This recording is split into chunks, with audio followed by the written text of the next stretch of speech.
You're listening to the Akinfemi Nnadi Show, where we believe in today's fast-paced world, investing in your overall well-being is the most important decision you can make. Join us alongside a variety of guests as we discuss topics empowering you to become the best version of yourself. Enjoy.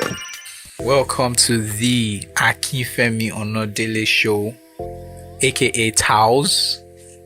I remain your humble host, Akinfemi Nnadi, and I have Hanson, the corporate hustler, Nnadi. Thanks for having me, man. And I beg your pardon, I'm just really excited to be doing this with a very intelligent man who I've happened to know for a very long time. The only person that can iron my skin and I'll still forgive, right? I will go into that story.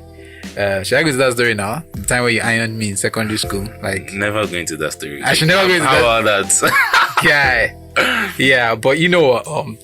Just so my audience knows who you are, I'm just gonna introduce you in a few words, okay? Sure. Right.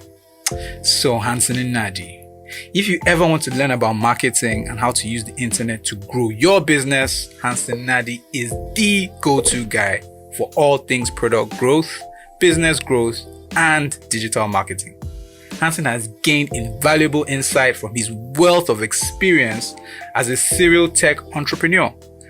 He was previously CEO at Ride Fast, a motorbike hailing startup based in Lagos, where he raised $25,000 in seed funding, and was also the founder and managing director at Nnadi Digital, a digital marketing and analytics agency. Hanson has used his experience to work with many well-known local and multinational brands, such as MTN, Ericsson, Globalcom, Star News Mobile, and HubMart. Based in Lagos, Nigeria, Hanson is currently the co-founder and CEO of Revise, an online learning marketplace for the 21st century knowledge economy. And he's also a co-founder and CEO of PropertyVest, a tech-driven hospitality company offering spaces built for travel and life in Lagos, Nigeria. A proud Chelsea supporter and an avid reader, he is committed to adding value to and helping others by teaching and sharing the vast knowledge he has gained through his life and career thus far. You're welcome, my man. Thanks. Sounds like a very impressive profile. For whoever that is. It is, for a very impressive man who's, still has a lot to achieve, man. And correct me if I'm wrong, your birthday is in exactly a week's time? Yes, about 8 days. About 8 days, okay. 16th of June, man. Happy birthday in advance, and I'm happy to have you on my show, as you can see. Awesome, I'm happy to be here. All right, so just in case, we have some first-time listeners, I'll just use this opportunity to let you know what this show is about. At the core of my show is talking about well-being, and usually I think it's a good idea. So usually we have all these conceptions and misconceptions about well-being. So I believe it's a good idea to bring in guests and have discussions where we share useful perspectives about well-being. You get to hear from my guests as well as myself, talk about our successes, our failures, of course, especially the failures, the lessons we learned. And in the process, we address those misconceptions as well as the issues that may be challenging our well-being. So, that being said, Hanson, welcome to the show once again. It's good to have you here. Thank you. Happy to be here again. Again. Looking forward to it. So here's what we're going to do, right? Well-being in general, can be divided into different pillars, right? Okay. So what I'm going to have you do while we, talk to you is I'll tell you about the different pillars, and then I'm going to have you rate yourself, right? Mm-hmm. How you're doing on those pillars, and then we'll just pick it from there. So I'll first talk about what the pillars are. Okay. Right? So we have community well-being. Okay. Right? We have physical well-being. We have financial well-being. We have career well-being. Right? We also have social well-being, mental well-being, spiritual well-being. Okay? All right. So let's start off with community well-being. Do you have an idea of what community well-being is, or do you want me to like dig deeper into what this is? Oh, please dig deeper. Okay, community well-being. I am just gonna Google. Let's Google gives this definition, okay? Community well-being is a combination of social, economic, environmental, cultural, and political conditions identified by individuals and their communities, right? And these topics or these areas are Sorry, I essential. missed the first part. Can you just say that again? So it's community well-being Mm-hmm. is a combination of social, economic, environmental, cultural, and political conditions identified by individuals and their communities. Okay. Right? So all these things that make up community well-being. So from your perspective, Hanson, so this is how we do it, right? Yeah. We rate yourself on a scale of, say, 1 to 10 for each of these pillars, Yeah. right? So the whole idea is basically all these pillars, right?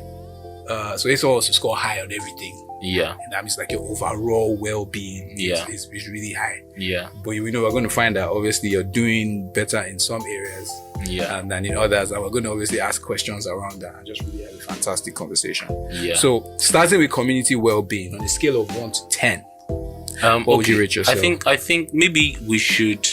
I feel like that definition is a bit too complex for me to comprehend. So maybe we can move on to the next one and then try a different definition for that community well-being, just so that I'm exactly clear on it. Okay, so community well-being, that was Google's definition. Yeah. The way I would look at community well-being is how involved are you with the community side of life? Yeah. Okay. Right. Like just communities I'm part of, how engaged I am. How engaged I am. Like how much does it sort of spill over into your wellness? Right? Is it important? Is it low? And then we just discuss it, take it from there. Yeah. I think that's really interesting for me because I've been thinking about that a lot. I have come to understand just how important it is. But with that, I feel like it's a two-way street for me. So growing up, I was very much an introvert. But I feel like since I have sort of gotten into, since my career started, since I started working, I've done a lot of business development, sales, marketing, and this has basically, required me to, put myself out there and, build relationships with people. I have, organized networking events. But I think all this was in the past, right? I feel like over the years, I feel like I've just taken a step back, we're just focusing on growing my business. So I feel like there's definitely parts of that where I've been lacking. At the moment, I am part of a fantastic Telegram group with some OGs in the industry, in the tech, just in the Tell in the us tech world. more about that, actually. That sounds interesting. So this Telegram group is very private. So obviously, I'm a big fan of Jason's work, and Jason Njoku is the founder of Iroko TV, by the way. Gotcha. And I've followed his work for years. And Jason has a blog, where he writes about just some of the things that he's doing and his point of view on a range of things tech related. So as a paying member of that blog, I have access to this Telegram group. And you have some OGs in there. A lot of people that you'd like to have relationships with in tech industry. And for me, that access has just been really fundamental. Jason calls people like me observing spirits because we don't contribute in the group. But I mean, once in a while I'm in there, but most of the time I'm not. So on that, I would to answer your question, I think I would give myself a 4/10 because I definitely feel like there's room for improvement in there. 4/10. Yeah. What do you think should be like a 7/10 for community well-being? That you're actively participating in groups. Okay. Maybe you even have a group yourself. Right. That that you have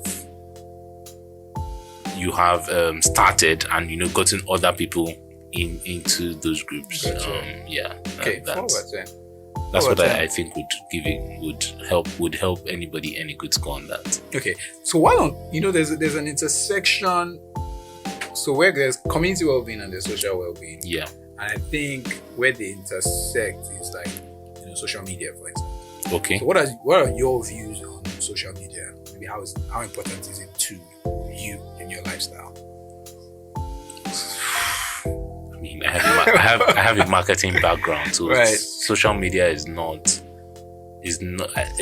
serious business for me. Okay. Social media has paid me very, very good money. But definitely I would say it has its downsides as well. Okay. But definitely, because so let me talk about the good sides of it. Okay. It's you basically have access to the rest of the world. Any content, anything you share, anything you put out there is accessible by anyone in the world. So just being able to distribute content at scale, being able to connect with anyone at scale is always an advantage for anyone who's trying to do anything.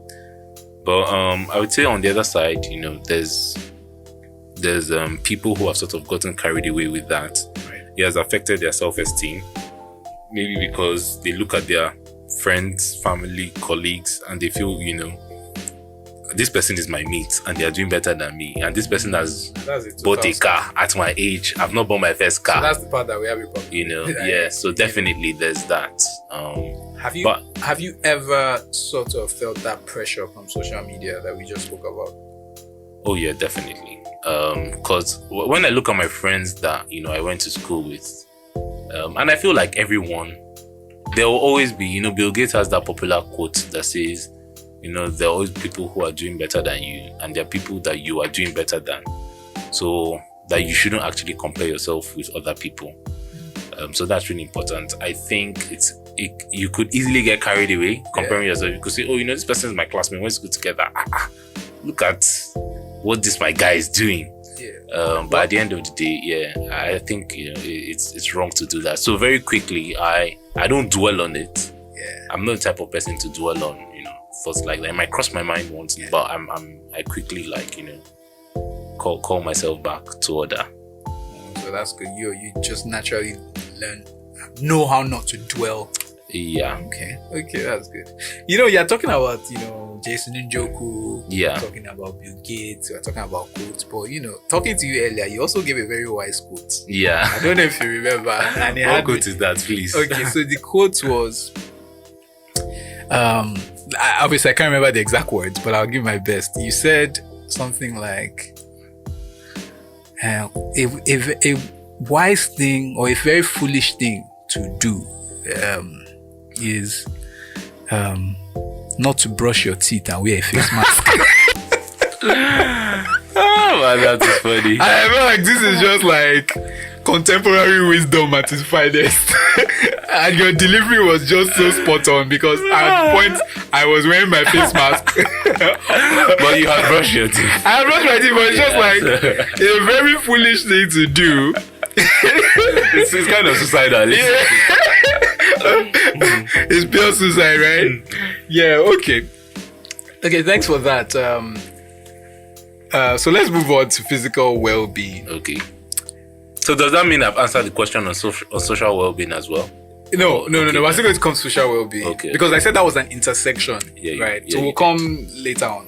But let's go to physical well-being. All right. Right? So physical well-being is in terms of your physical wellness. What would you rate yourself, Hanson Nnadi, the corporate hustler? Hustling? I know you're a very energetic guy, because I mean, if you were not, how would you be balancing all these plates that you are balancing? Well, how would you rate your physical wellness, your physical fitness, how well you eat, how well you take care of your body? Yeah. All that good stuff. Yeah. With that, I would most likely say another 4/10. And the reason is because I don't like going to the gym. Mm-hmm. So that sort of rules out using my body to carry irons and metals and things like that. The way you even say it just sounds so like, I'm not on this. Say, use my body to carry ions and metals. Like the body that God gave me. I don't know. I just don't like the gym experience. For me, I don't have a gym body or anything like that. So it's usually very lonely. I don't know I'm not very familiar with gym equipment. I spend half my time there trying to figure it out. So I mean, what I like doing and I've always done over the years is run. Gotcha. Very big on running. Got some really cool running shoes. Right. Very big on Nike Plus training app.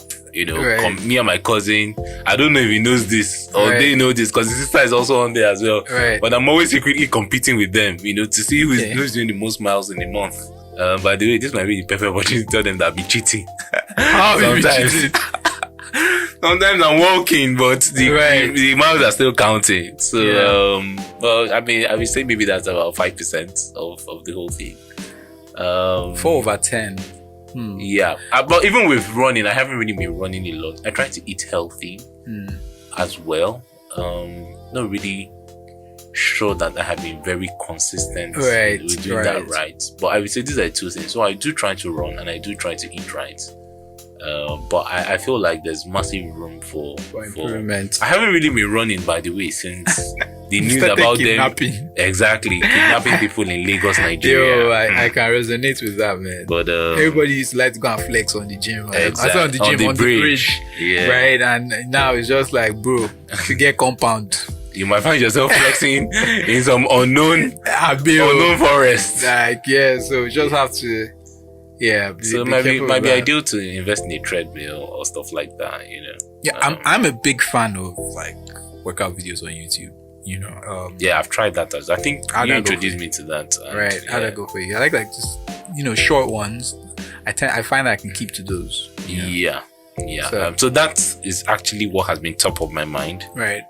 For using that to make up for not running. So yeah, it sounds like it could also be a great idea for your combining community and physical well-being for you, because what I picked up as you were talking is like this line just to say the gym experience is lonely. So I think you like those community-based workouts. Yeah, I think that would definitely help. Yeah, that would definitely help. The last time I worked out was with you, by the way. No way. Yeah. Do you know when that was? Yeah. That feels like 2 months ago. About that, yeah. Okay. We need to definitely get you back. Or maybe last month. I think it was at the beginning of last month. Bruh, it was definitely not last month. It was like 2 months ago. Okay, no, so definitely we need to help you, support you as you definitely beef up the physical well-being. Sure. All right, definitely.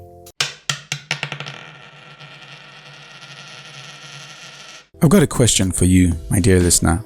And the question is, what are your gifts of COVID? What blessings came into your life as a result of COVID? We want to hear from you. So use the hashtag TAOS gifts of COVID.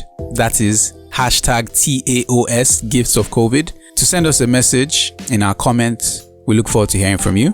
And thank you so much. It really means the world to us that you tapped in with us today. Thank you for liking, for sharing, and for subscribing. You are truly an everyday hero that's helping us to push the message of well-being out there. And until next time, peace and life's richest blessings.